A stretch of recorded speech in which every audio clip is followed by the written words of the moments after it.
Hey, pussy, are you still there? I actually admire that you can actually be this fake, and like when the TV comes on, how you can just change. You're the scum of the earth. The audacity admits I couldn't do it. The odds that I couldn't do it. Look at me now. Level there. Half a pound. Headshot dead. That's it. There's guys out there that are doing this day in and day out. They live and breathe this stuff that they don't get the recognition or credit that they deserve. Is the secret to fighting? Not being a fucking pussy. Honestly, you can teach anybody how to fight. But like, if you're a fucking pussy, that's a really hard thing to teach someone not to be. What is up, brother? What's happening, baby? Back again. Back at it again. First episode with you on for the 2024 season, my boy. That's right. 2024, we're here. Episode 50. In the great words of Conor McGregor, we're not here. What is it? Fuck, I fucked it up. We ain't here to take part. We're here to take over. We're here to take over. Fuck, I can't believe I fucked that up. I kind of want to restart because that was such a good fucking moment. No, it's okay. Just go. I cleaned you up. You're fine. You cleaned me up. We're not here to take part. We're here to take over the Octagon, bitches. Yeah, if you're here, listen to this in the beginning of the video after you watch that sick-ass intro, and now we're introducing episode 50. Make sure you download all the episodes on Spotify, Apple, Amazon, whatever you listen to. If you're watching videos on YouTube, make sure you drop a like on the video, hit the subscribe button, help the channel grow. We're going to keep pumping these things out once a week, clips all the time, live videos on Instagram, wherever, TikTok, hopefully, YouTube every once in a while. So stay up to date, subscribe, ring the bell, do all that fancy stuff. Stay up to date with what the OTO crew is doing, and keep catching these videos, baby. But if you didn't hear him, this is episode 50. Big milestone. That's right. 1 year in, That's right. 50 episodes in. We're hot off a fucking great December. Yep. I mean, you couldn't have asked for a bigger December for someone who's only been doing it for a year. We're pretty good growth, man. I mean, I'm very happy to see what we've done, and I'm excited to fucking keep it going into the new year. We crushed December, especially for, there really being no UFC events in December. Exactly. So for us to, do as well as we did as far as downloads and video views and, engagements and things like that across all the different platforms, especially on Twitter and YouTube and TikTok and Instagram. I'm super proud of that on a down month in combat sports. Right. Think about once we get to around some of these months where we really got a lot of action and fights pumping out, man, we're going to be crushing it. I almost feel like I've been getting my ass whooped in the UFC from not having the UFC on for a fucking month. It's been rough. I've had to hang out with my wife more. I know, it's been rough. Damn, Saturday nights are supposed to be with the boys watching fights, like our reel said, edibles, beers, and violence. That's what we want. But I've been spending mine watching damn Coco Melon. No, I'm just kidding. We don't watch Coco Melon, but you know where I'm getting at, bro. Yeah, just for sure. Spending my time with my daughter and wife. I mean, it's probably I probably needed to do that, but I'd much be rather watch someone get their face beat in, I guess. Yeah, let's get back to getting fucked up, watching fights and spending money on shit. Exactly. Degenerate podcast. So let's get into some degenerate betting and just acting like complete savages on Saturday nights with the boys in Discord again. Damn right. And speaking of betting, before we get into this card, I think we kind of mutually had a deciding thing for what we're going to do in the future for our little degenerate side of us. I think we're going to start putting together a little, over the Octagon parlay every single fight.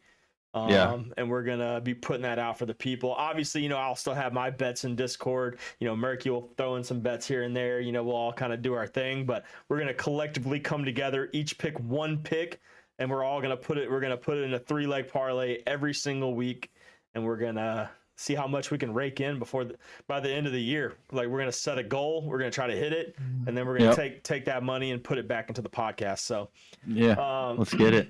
Yeah, man. Speaking of let's get back into it. Let's fucking get back into the fights, because we got another one coming up now. We're on almost a month gap from UFC. Whoever thought that was a great idea is fucking stupid, because now all we got is power slap promotions and and fucking stupidness, and no MMA was on, bro. Like, I mean, yeah, there was some like some small class, karate combat type shit on, but there was no like ONE FC, there was no PFL, there was no UFC. It's really bad when like some of the hottest combat sport news for a few days was Aljo losing a grappling match. That like and what boxing. The fuck? Like, we got to hear Francis Ngannou is fighting Anthony Joshua.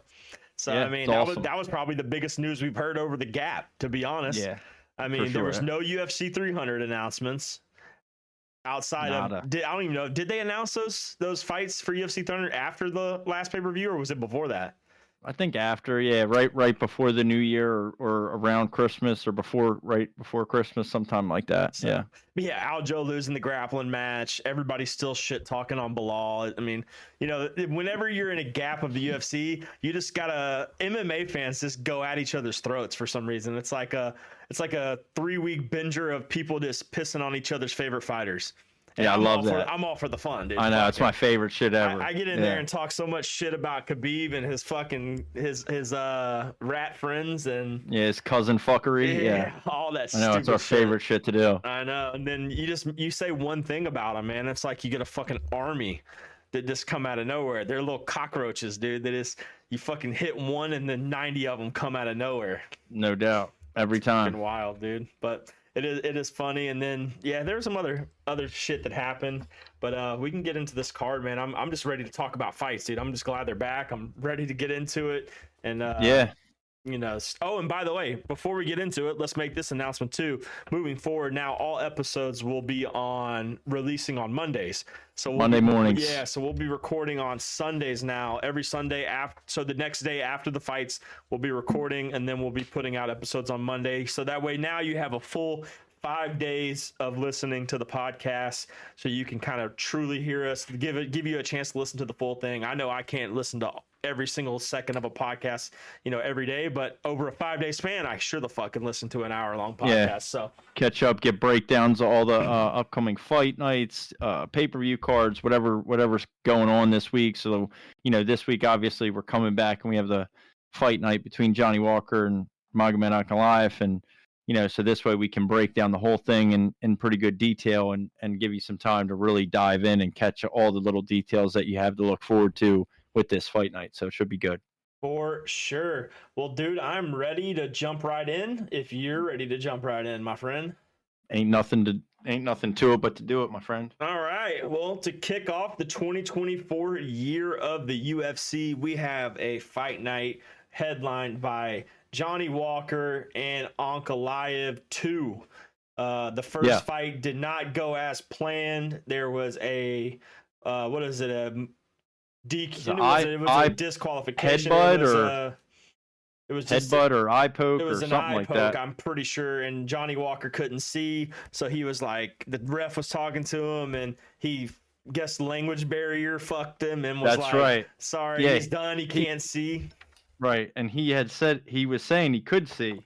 Yeah, well, he said, "Where are you at?" He said, "In the desert."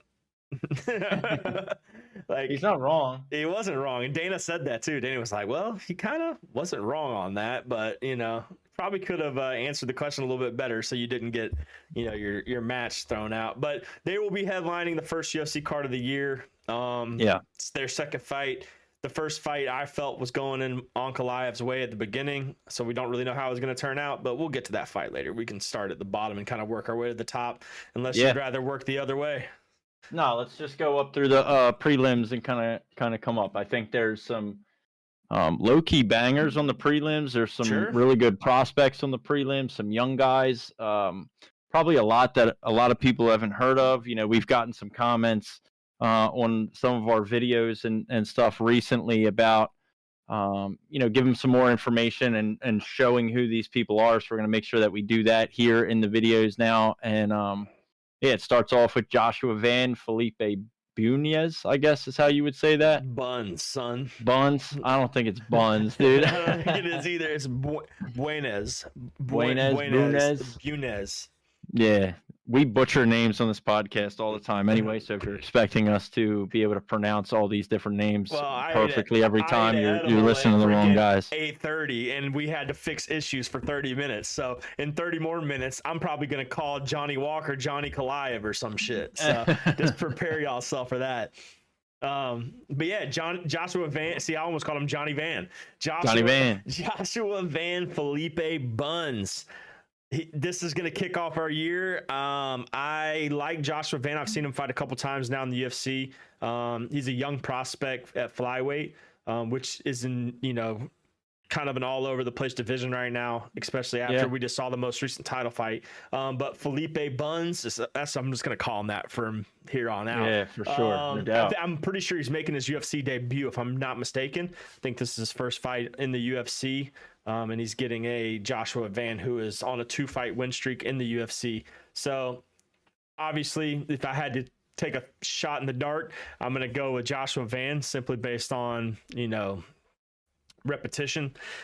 But again, we've seen, if there's one thing we've seen since last year, people making their debuts, there's a lot of fucking prospects that come out of nowhere that you just don't know, man. So he's a little bit older for a UFC debut. So, but I don't see any prior fights on the website, so I could he be was wrong. he was in the LFA. It looks like before this. He was in the LFA. I don't know. He is a little bit older. He is a little bit older for making his UFC debut. He's 34 compared to Joshua Van's 22. But that 34, he's this will be his 20th professional fight. He's definitely has the edge up on experience. So it'll be interesting. He has a significant reach advantage, and a 6-inch reach advantage. See, this is why I need to. You're on ESPN, aren't you? I am on ESPN. Yeah. Yeah. See, UFC website doesn't give you good stats like that. I don't even know why. They don't want you to know. They don't. They're trying to. They don't want you to know. You got to dive into a little bit. Get into the tapologies. Get into all the other stuff. Get you all the details. So Felipe Buns is 13-6 all time, but this is his debut in the UFC. So Joshua Van is a pretty big, I wouldn't say a crazy favorite, but he is a little bit minus 225. Minus 225 could definitely be a bigger favorite. So I definitely think he has the advantage. No true stats on Buns yet, so we don't really know what to expect. But I have seen Van fight, and I know he can go the distance if needed. So I'm gonna take him as my pick for that fight. Okay, yeah, I'm gonna go against you. I think I'm gonna go Felipe on this because I think the experience, Joshua Van, the 2 fights that he's had in the UFC were a split decision and a unanimous decision. Felipe's last fight for a championship in LFA, which is a knockout, right? Yeah, it was by knockout, and it was a good knockout. And LFA is a huge, it's like a huge kind of local regional scene, right? So that's one of the bigger ones around the country. So he's the real deal, and he's been doing it for a long time. I think experience always speaks volumes in the fight game, and like I said, just discredit the fact that Joshua Van's 9-1, No, for sure. I mean, he's also 22, and he came from UFC, which is definitely one of another organization that's probably bigger, honestly.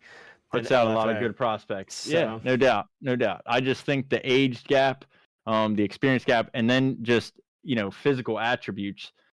He's bigger, the size, the reach advantage.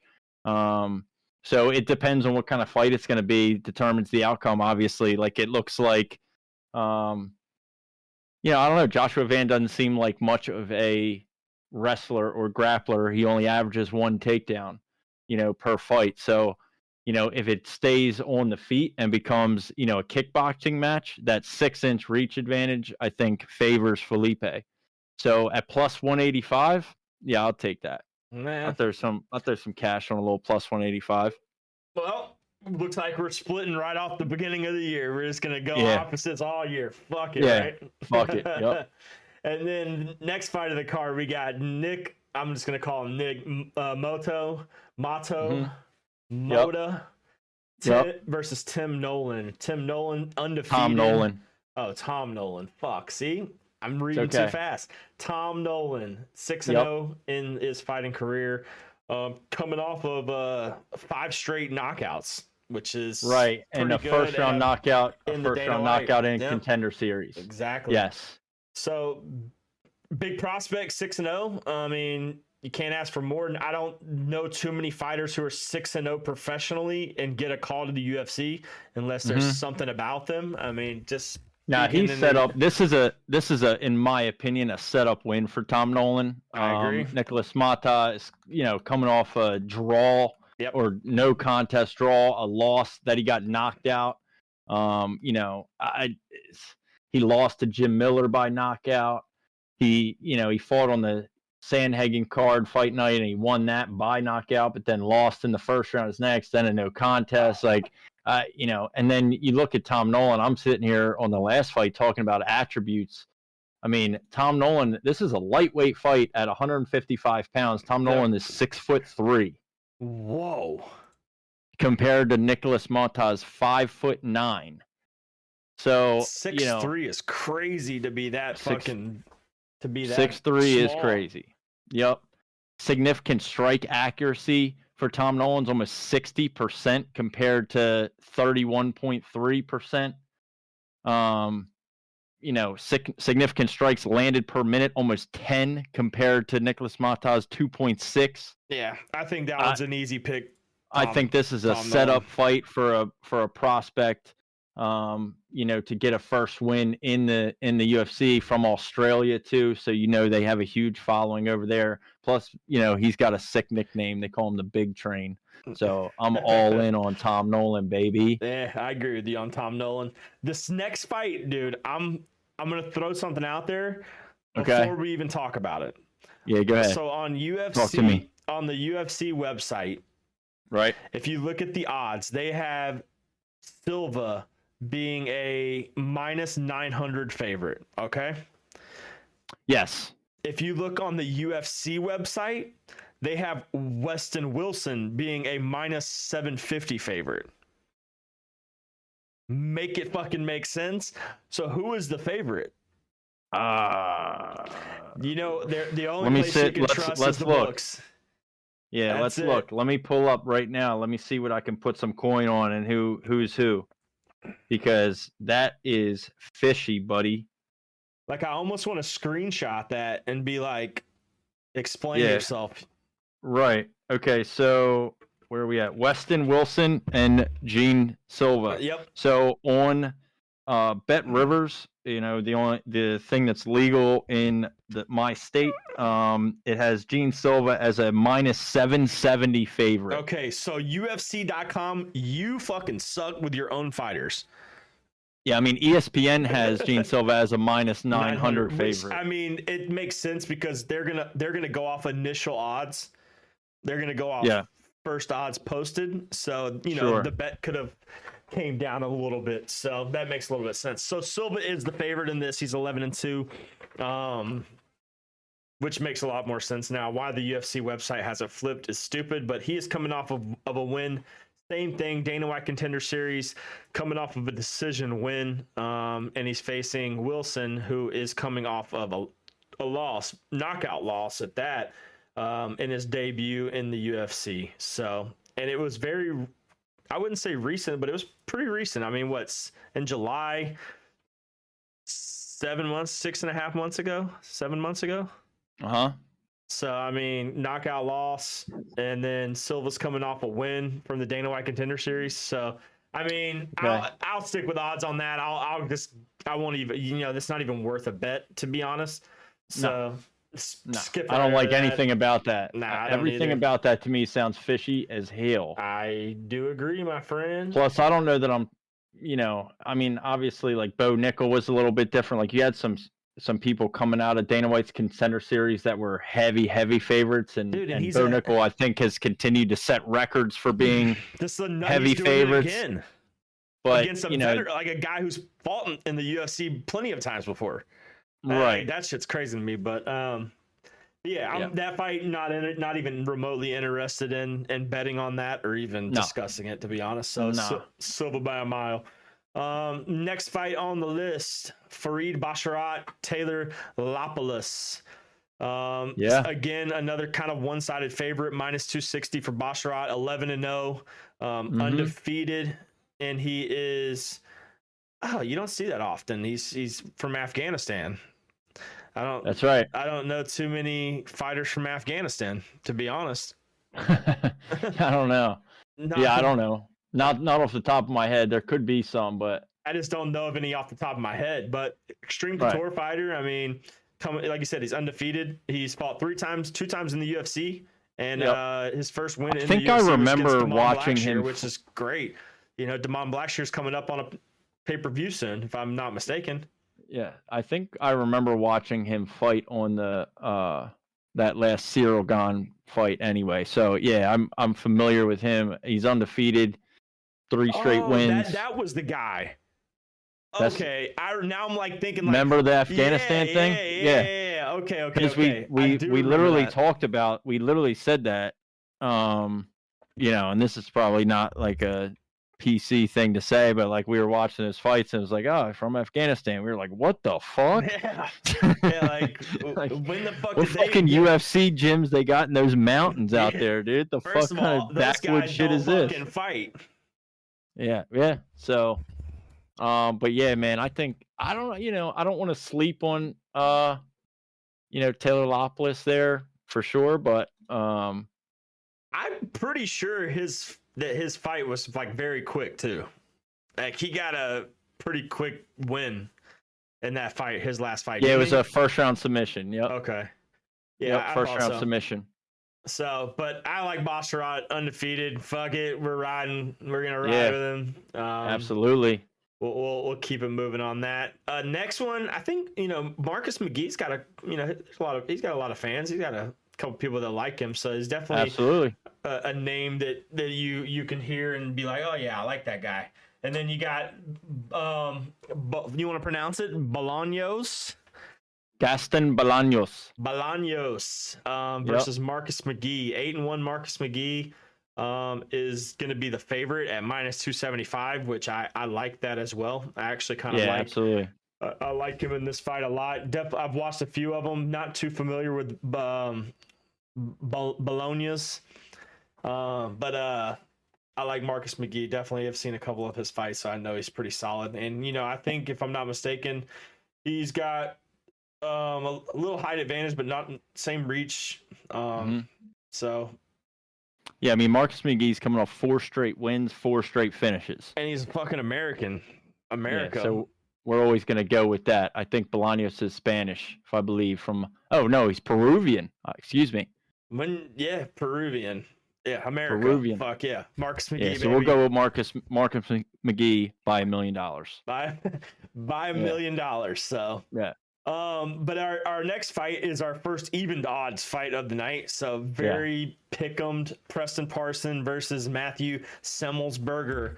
Another name that you've heard and liked and probably watched and liked before. So I'll let you start with this one, Murky. What's your thoughts?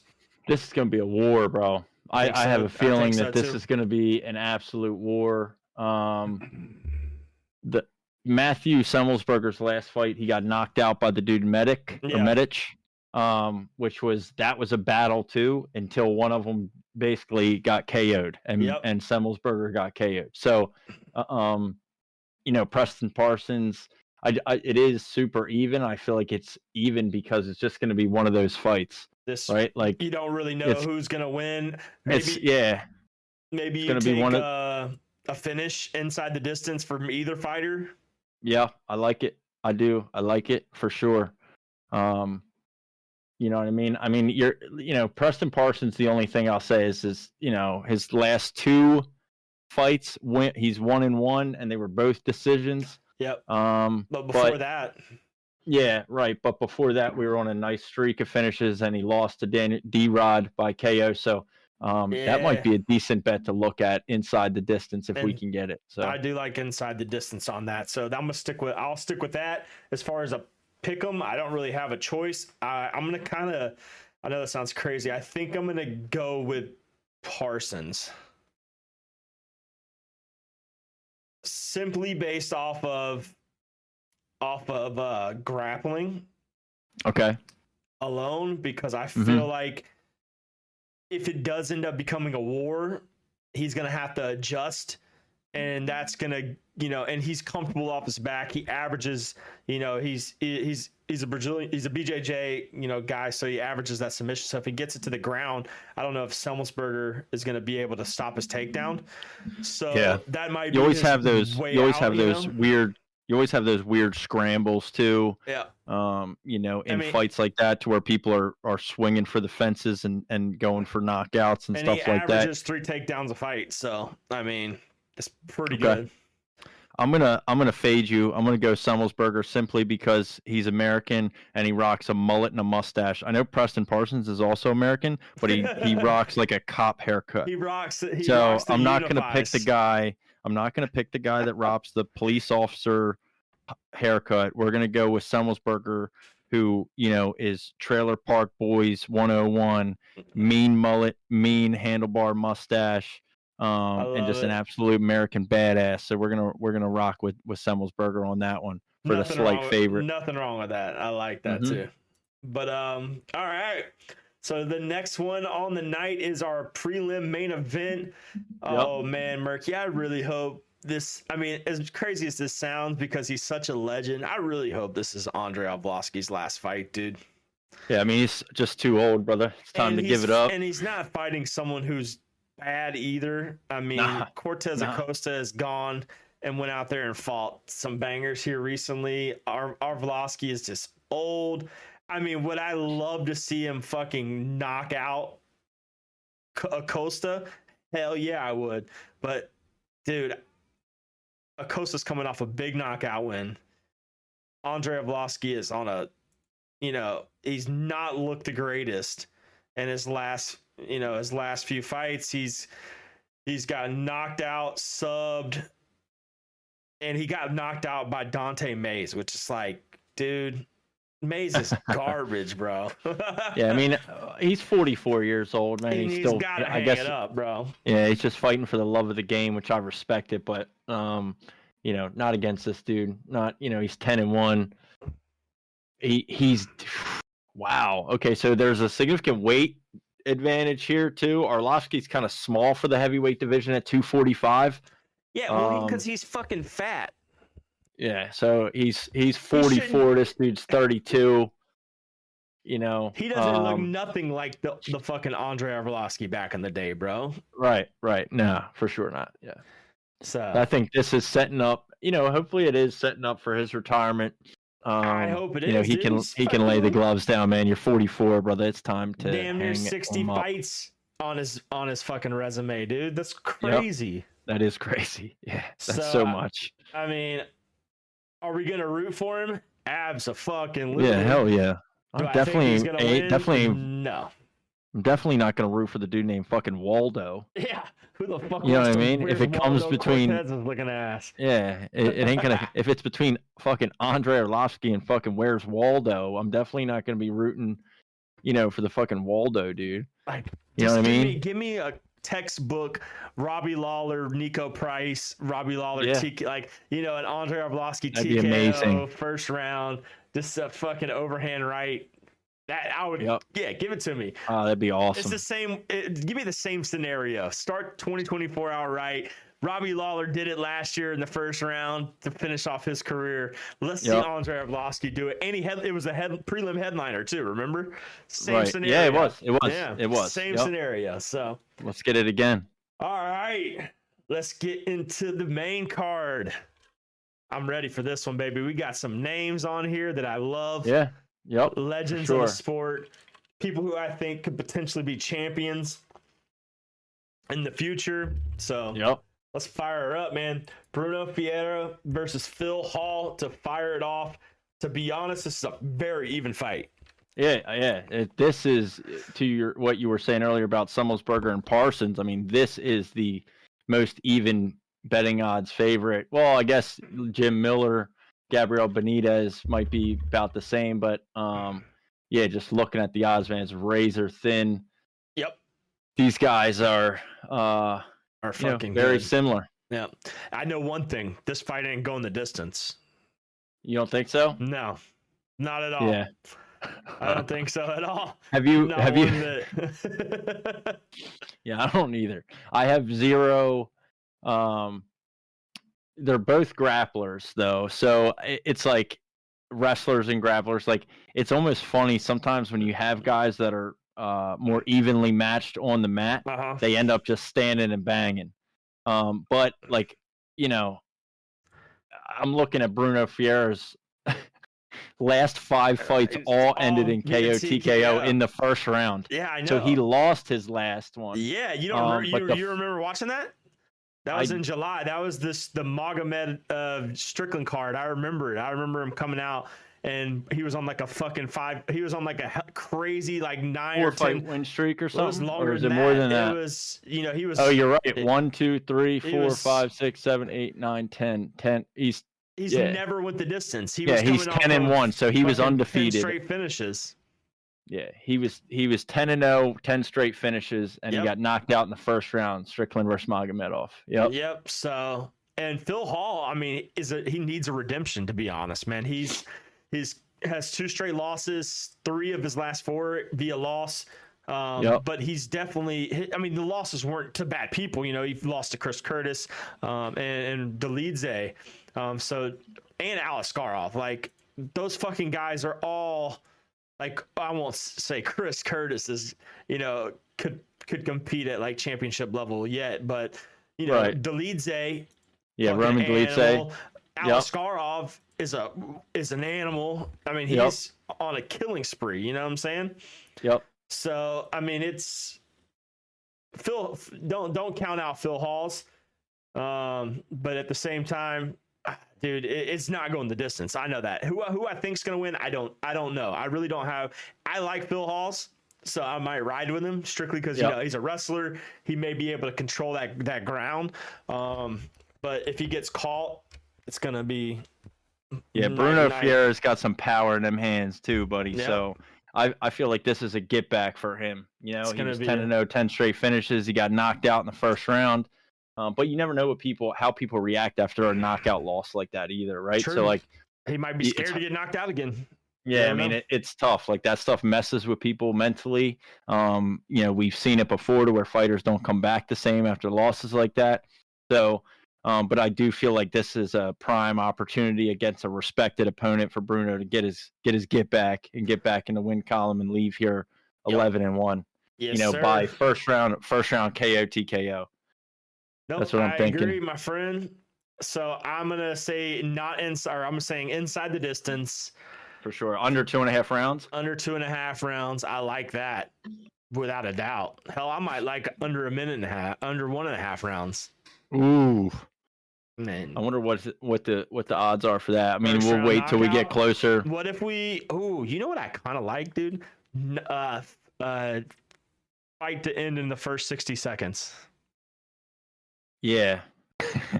Those are always so crazy. I threw a couple dollars on that. Those are fucking awesome. I think you did Tony Ferguson, right? Yeah, Tony. Yeah. I was like hope and pray, dude. Let me throw like $1 on this. It was like plus 13,000 or something. Yeah. But fuck it, dude. If that bitch hits, let it ride. You know. So I like that. We might play a couple of those this year. Well, you know what might be a good idea? Looking at this card and breaking it down, man. But we'll talk about it when it gets closer to it. And I know, you know, this fight's coming up on Saturday. Maybe we put out our 3-pick parlay on Friday. Yep. But maybe we'll do a 3-pick parlay, 3 fights all under 2.5 rounds. Okay. Or that could be our play. That's what I'm saying. Like, you know, I think there's contenders, at least 3 on this card for sure, that all go under 2.5 or within the distance for sure. Yep. That would kind of be a cool play, right? I agree. All right. So we'll put that play out probably Friday. Yeah, we'll think about that. We'll let that ride a little bit. Yep. And then next fight let it marinate. on the card, Ricky Simon, Mario Batista. Ricky Simon coming off of that loss against Song Yadong. Batista coming off a big win against Damar Blackshear. Yeah, it is. So this is a pretty even fight in my opinion. I think Ricky Simon, he's in top 15. I'm pretty sure. If not, he's like right on the edge or right on the outside of it. after that loss. Mm-hmm. But they're both good fighters, dude. They both of these guys are gonna scrap. I could see it going the distance. To be honest, I could see it being one of those fights where it's pretty evenly matched. Depending on who's gonna, I think what's gonna come down to this is who's gonna get the most control time. Yeah, I agree. Is gonna win this fight. And Ricky Simon, yeah, he's coming off that loss, but let's not forget he was there top 15. So he's fought good competition. Mario Batista's on the rise. He's trying to get into the top 15. So I mean, this could be almost similar to like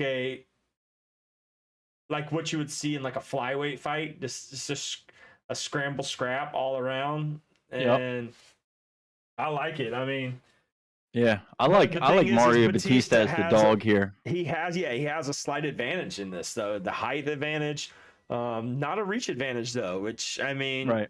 They're fairly matched. Guys who are coming in with huge stat lines lower on the height, like Volk does when he fights. But luckily, Volk has a huge reach. Reach. It's weird.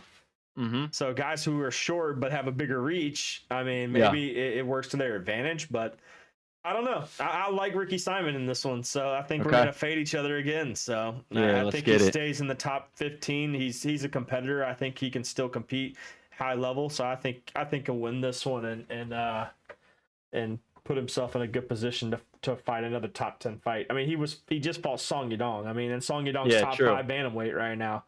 Right. I think he's top 5 or close to it. So. Well, I will say this too. Bringing this up, I think this is a good time to mention. Anybody that's listening to the podcast on any of the audio only versions, or if you're catching this video on YouTube or something like that, we do a completely free kind of fantasy MMA pick'em type situation on an app called Verdict MMA. If you guys aren't familiar with Verdict MMA, you should be. It's sick. Him and I do it against each other every fight. It's a lot of fun. You pick the winner of the fight, the way they win, the round they win in, or decision. Gives you a little bit of kind of XP, they call it, to kind of boost and bet on certain fights more than others. But we do have a league set up for Over the Octagon. We're kind of just starting out. It's just me and him in there. But if anybody else listens to the video or any of the podcasts or anything, and you want to get in on kind of like a fantasy MMA, I don't really know how else to describe it. It's almost like a weekly pick'em kind of fantasy MMA thing. If you want to get involved in that, man, just hit us up anywhere on Instagram, on Twitter, TikTok, whatever, YouTube, leave a comment on the video. And we'll get together. We'll make it happen. Just download the app. And it's a lot of fun. Like, they have kind of ladder points set up for rankings, and it's pretty awesome. I think a new season is getting ready to start with the turn of the new year. So it would be a good time to start getting some more people involved in that. Yep, I agree. And we'll probably do a cash fantasy, like maybe mid-year. If we get off to a good start, we'll do the last 6 months of the year. That would be cool. Like a $10 buy-in or something. Yeah, that would be dope. Do something like that. Absolutely. All right, man. So we're getting into the last 3 fights of the card. Next on the list, another legend of the sport, Jim Miller, likely to have top 3 most finishes in the UFC. It's got to be up there, versus Gabriel Benitez. Yep. Again, an even fight. I don't think Jim Miller loses this, and I'm going to tell you why. Okay. Because Dana White promised him he would be on UFC 300. If he goes out there and gets his lights blown out and beat to shit, he ain't going to be able to fight by UFC 300. Right. So he goes out there, wins quickly, is able to just smooth sell it onto his UFC 300 fight. Yep. Yeah, I mean, this guy's 2-2.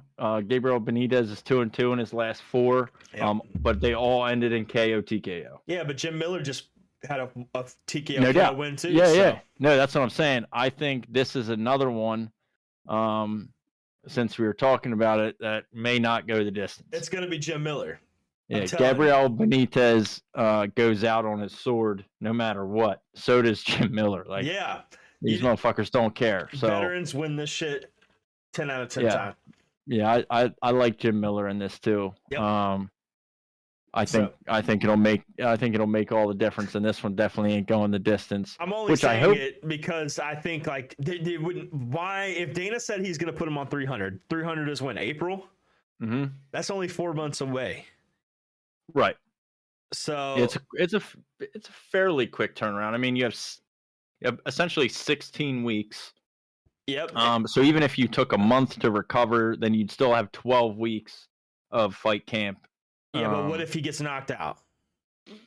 Yeah, I don't know what their protocol is in that, and you know what's the necessary time to take off and all of that kind of stuff. Because you don't see fighters one of Jim Miller's age do a 4-month turnaround fight camp. Yeah. To fucking fight again at UFC 300. Well, and that's another aspect of it that I think plays a big part. He's 40 years old, right? Yeah. So, and he's got, I mean, his fight record puts him at like 44. It feels like, Yeah, right. No doubt. Yeah. I like Jim Miller. We're going to ride with the American. Let's go. Veteran of the sport. Always. I'd rather pick him than Andrei Arlovski on this card all day long. So, the co-main of the night, Manel Cape versus Matthias Nicolai. I'll let you go first because I'm already sold on my winner. I don't even need stats. I'm sold. I mean, I'm going Manel Cape. Yep, same. I'm going Manel Cape for sure. I think Manel Cape won. Not only do I think he wins this one, but I think he has the best position to go and fight for the belt. Sometime. Yeah, this is a step up for him for sure. I mean, you got to realize Matthias Nicolai's last fight was Brandon Royval, who just fought for the title. Yeah. But all these guys are top. This is the top 5 fight. This is number 6 versus number 5. So I mean, Manel Cape's on the rise. Yeah, this has big implications, I think, for both guys, but more so for Manel Cape, right? He's on the up.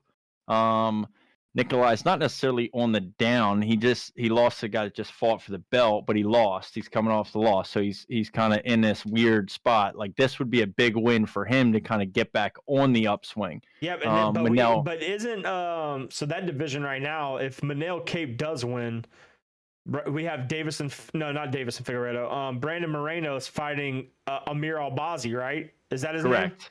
Yeah, Amir Albazi. Yeah, so that'll be that's the number 1 contender fight, and then whoever wins that, I'm sure gets the next title fight. Yep, and then the winner of this though will likely fight the loser of that. Possible, yeah. We'll have to see how that all kind of shakes out, but that makes the most sense to me. But I don't know. Maybe the winner of this gets the next title shot. That's possible too. Manel Cape definitely has some hype around him coming up right now. So not a great record though. 19-6 in his career. I mean, yeah, I don't, But again, there are some tarnished records that make you look bad, and then you come in and look great. Yeah. And not to mention, so like the other thing that I think is important, I don't think we mentioned it yet, is these guys have fought already. Yep. So this is a second fight, which Manel Cape lost the first one. Yep. But now that's the last time he lost. Yep. Was against this guy. And now he's been on a 4 or 5 fight win streak since. 2 by TKO KO. Yeah. So I think this is setting up for Manel Cape to, really emerge in his prime. I mean, the in guy's that flyweight first fight division. in the UFC was against the champ. Right. And he went to a 3-round decision. So, take it as you want. His only loss is by decision. He hasn't been knocked out, so he's, I love flyweight fights, man. I know, low key. I used to not like them as much. Now I fucking love them. Dude. They're great, man. They're always scraps, dude. You can't never say that they're boring, dude. Nah, they're so good. Nope. Yep. So I like Manel Cape. Hope he wins. I actually like his character. I like his Who was he arguing with the one time? Was it Izzy? No, it's Kai. Well, yeah, Izzy at the press conference, but Kai Kara France. Nah, well, yeah, but what I really liked about, are supposed to fight. Yeah, but the thing I really like about the Izzy thing is like Izzy's literally fights 60 pounds heavier than him. Oh, I know. Right?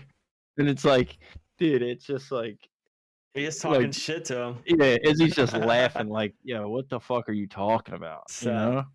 My man didn't care at all. I enjoyed flyweight fights last year, man. Brandon Moreno, Davison Figueiredo was a scrap.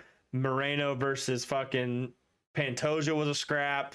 Pantoja Mhm. Raval was a scrap. They're always Yes. nonstop, bro. Remember They're so Muhammad Makaev, Tim Elliott? That was a scrap. Like, Yep. there was a couple of good flyweight fights last year, man. absolutely. So Yeah, Manel Cape's the one that dropped the F-bomb in his post-fight press sure conference too, did. right? Yeah. Yeah. Yeah, Hitman. Yeah. That was like the night of fucking Sean Strickland, right? It wasn't a Sean Strickland night. Where Maybe. you had There was all- another one too that 'cause did it, Sean right? was fighting Izzy, right? Yeah. So, And he was- maybe, I don't know. Is that And his then- last fight? I and think then it the was other- Manel Cape's last fight. The other white guy. Adesanya Strickland, correct. Yeah, Yes. yeah. Yeah, and 'Cause then that- the other guy did it too. The other white guy did it too. Fucking love it, dude. It's great. Yep. And then to finish off the card headlining, we got Magomed Ankalaev, Johnny Walker. Go ahead. I'll let you take the wheel on this one. I don't know. I mean, I obviously I think it favors Ankalaev. Absolutely. But I don't want him to win. He's boring, Like, dude.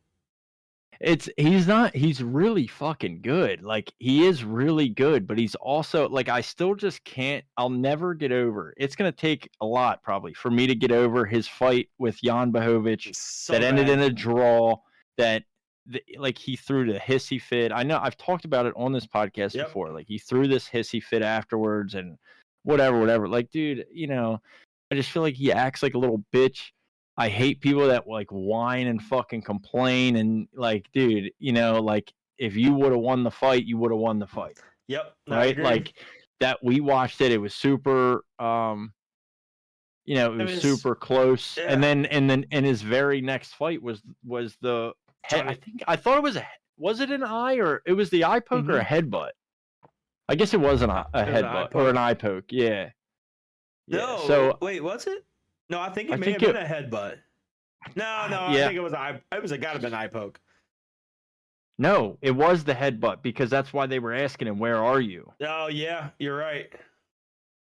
That's why they were asking, "Where are you?" Which like that shouldn't have been the way that it was, but and because he acted weird after that one too. Remember it happened like twice or something. Like there was Yeah. 2 times that they had to like stall the fight, and then it happened a third time, and then Yeah, it was super weird. Yeah, so that's the other thing. Like I don't know. I hope Johnny Walker knocks him the fuck out. That would thing be about Johnny Walker, though, is ideal. Johnny Walker's fucking big, dude. Yeah, Johnny Walker's big as fuck. Yeah, I know. 6'6", 82-inch reach span. Like, Uh-huh. like that's Mhm. crazy, bro. Yeah, Johnny Walker's no slouch either, though. You know what I mean? No, Like and he's he's on his got the up and talent up. to do it. You know, his big win over, what was it, Paul Craig was his big win? Not knocked out Paul Craig. Yeah. Yeah. So, I mean, he's on the up and up. So it's like, do what you got to do to win. I'm pulling for Johnny Walker. Yeah. I really hope this fight, he shouldn't be a plus 375 underdog. Yeah, that might be worth throwing a little bit on, huh? Yeah. That I would love seems to see a Johnny little- Walker, knock him out. Yeah. The only thing is, like, Johnny Walker couldn't knock out Anthony Smith. I know. That's So, like, bad. And that's like everybody fucking seems to knock out Anthony Smith. So it's like, I don't know if he has the capability to knock out Magomed, but man, we can hope. Oh, I can fucking hope, bro. I'll tell you what, if Khalil Roundtree gets up there and gets his shot, he'll knock his ass out. Yeah, for sure. Yeah, for sure. But Yeah, man. to end off the year, I like Johnny Walker, but obviously I don't. Start off the year. I'm not. Yeah, to start off the year, I'm probably not gonna take a money line, Mm-mm. but I could see this fight not going the distance. I think it does You think so? for sure. Yeah, I I could think see it definitely it. does. don't I know. think Magomed wins a decision. Split? Realistically, I don't think Or I don't think unanimous? either. I don't think either one of these guys get the finish. I don't know. Maybe two- Split or is- unanimous. Is It it could 5 go either rounds? It's way. gotta be. Is it 5 or 3 rounds? I would assume it's a main event, so it's got to be 5 rounds. 5 rounds, right? Yeah, I would assume, yeah. That's true. So yeah, I mean, I don't see it going. I don't see it getting a finish. I mean, like you never really know. But like I said, I'm praying and hoping that Johnny Walker knocks him the fuck out. But You know, he's tough too, man. He sat in there 5 rounds with Jan Blachowicz, Yep. Magomed. So that dude's tough as fuck. There's no two ways about that. And he's probably pissed off to like Johnny Walker just seems low key too relaxed. Magomed probably has been in one like of those, laughs and talks shit and has fun the whole time he's in there. He's probably been in one of those fucking camps, just out there fucking training his dick off because he had 2 fights in a row that ended in either a draw or a fucking no decision. No contest. Right. He's probably out there in one of those daggy dungeons. In a fucking cave. Yeah. Just fucking beating himself. Looking at a picture of Johnny Walker on the wall, just punching a rock. Yeah, it's possible, dude. Who knows? Who fucking knows? But yeah, I don't know. My wish and my hope and what I want is for Johnny Walker to win by KO. I think Magomed ends up winning a decision. That's what I think. I can see it. Mm-hmm. I don't hate it, sir. All right, man. Well, that ends the card. We can sit and chat or do whatever you want, man. I ain't got nothing better to do but talk fights now that they're back. So if you got anything you want to touch on before we wrap up, I'm all for it.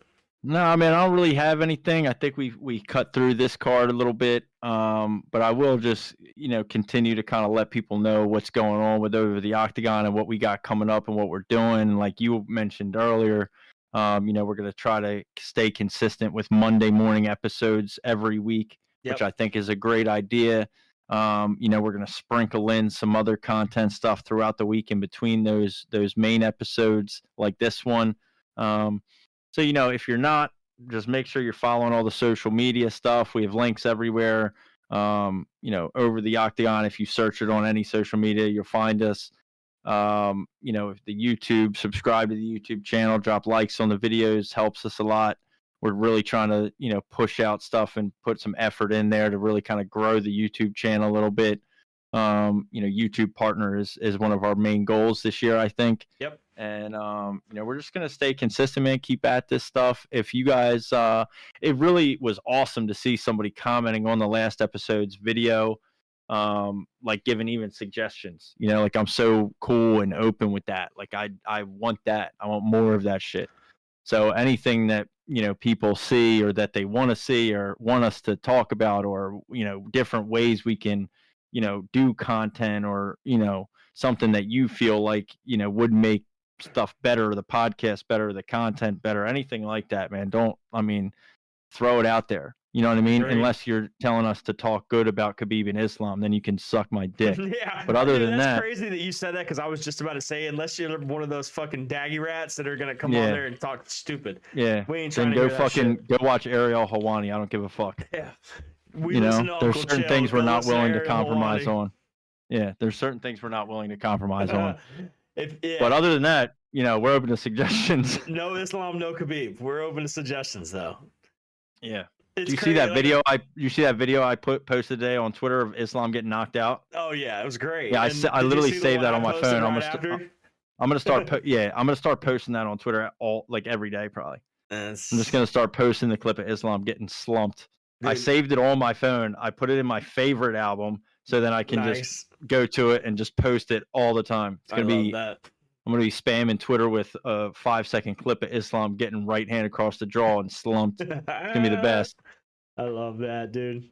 I love it. Well, Murky, I ain't got nothing else, brother. We can wrap this up. We can get started on editing so we can get it out by tomorrow. We appreciate everybody supporting us in 2023. So lock it in. We got a lot to do in 2024 if we're going to keep going. Case Titan, if you're listening, send us some fighters, baby. We're ready to start pumping out I want to sit down. Dude, I said it on the one tweet, man. I really want to sit down with the dude Raposo. He's got a fight coming up the same night as JoJo does. Oh, yeah.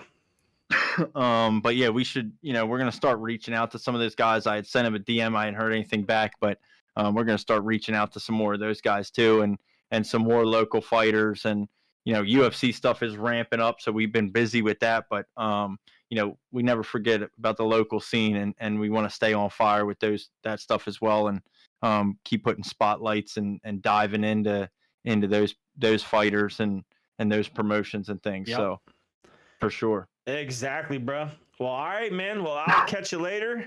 And Yes, sir. we will catch you guys next week, next Sunday, where we do another episode for the Strickland Duplessis card.